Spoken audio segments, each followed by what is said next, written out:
The gentlewoman is recognized for 2 minutes. I want to thank the gentlelady from New York. I want to thank the chairman. But I do want to take a moment and particularly thank the gentlelady from New York for the kindness that she showed the first victims of this horrific hurricane season. I remember coming back to Congress in the immediacy of Hurricane Harvey. Many don't know, but I left my home in a fire truck, not out of desperation, but to go where my constituents were, and spent the rest of the time with 14,000 homeless evacuees in a shelter that had been set up immediately with the concern of the city of Houston. We had meetings starting at 6 a.m. in the morning. In the evening, as the waters started moving in different communities and different communities became flooded, we would see evacuees carrying their only belongings, pillows, just a paper bag, flooding into the George R. Brown Convention Center. This is serious for me.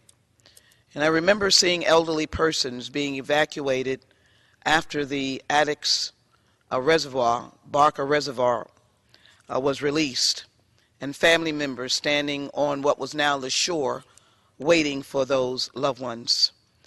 I know the family and went to the funerals of the 6 family members that died in Greens Bayou in my congressional district. So I introduced a bill, H.R. 3686, of which the gentlelady from New York was quite interested. It was for $174 billion. And if we had that amount now, I'd be more than happy to share that with Puerto Rico and the Virgin Islands. We don't have that, and I am extremely disappointed that we have $81 billion, not because of the lack of hard work of those who worked on the Appropriations Committee, but because I know they wanted to do more. But there are other distractions, like a $1.4 trillion tax cut. I want to thank my Texas colleagues. It's expired. The gentlewoman is recognized for 1 additional minute. I want to thank my Texas colleagues. We work together, and I truly appreciate that and will thank them for it. Today I indicated that I have constituents who are down testifying in Houston about their devastation. So I want to make this point. First of all, I fought very hard for a $1 billion grant program for small businesses. I want to tell my constituents it's in, and I want to tell the state of Texas you have to put that in your application, that you want to give small businesses grants and not loans. There's $12 billion in CBDG programs. I want to make sure that the state works with us to ensure that the elderly, the people that have no resources, families that have no resources, have their homes rebuilt or they have their homes fixed.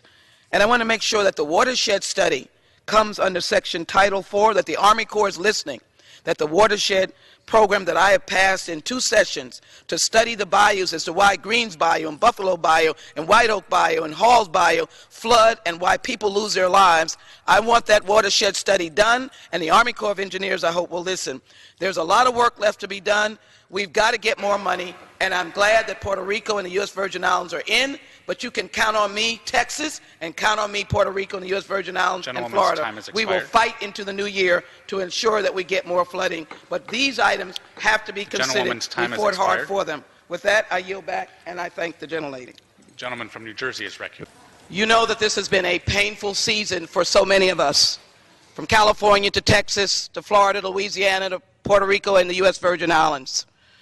And so I am still here begging my colleagues for those who are begging in Texas. Right now, my local officials are letting my constituents from Cashmere Gardens share in the public view how desperate they are for housing money.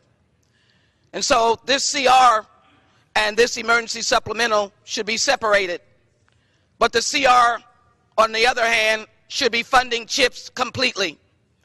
And DACA, the dreamers, should be protected completely. I introduced a bill when Hurricane Harvey came for $164 billion. That's where we should be.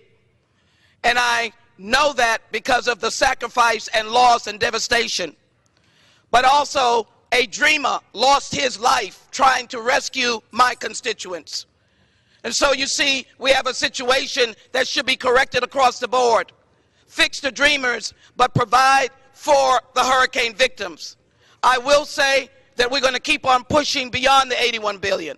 I'm glad the $1 billion that I pushed for small businesses is in this bill. It's reserved. Gentleman from Georgia is recognized. Because my constituents are in. Gentlewoman's time has expired. 30 seconds. Gentlewoman is recognized for an additional 30 seconds. I thank you to the gentleman for his kindness. We have 300,000 homes underwater. Puerto Rico has no lights and homes. U.S. Virgin Islands, none, no homes. Key West still needs debris picked up. What my constituents are saying, because the lights are out, we are forgotten. Because dreamers don't have rights, they're forgotten. And so I'm not going to stand here and ignore our children, 9 million of them, who need chips, or our dreamers.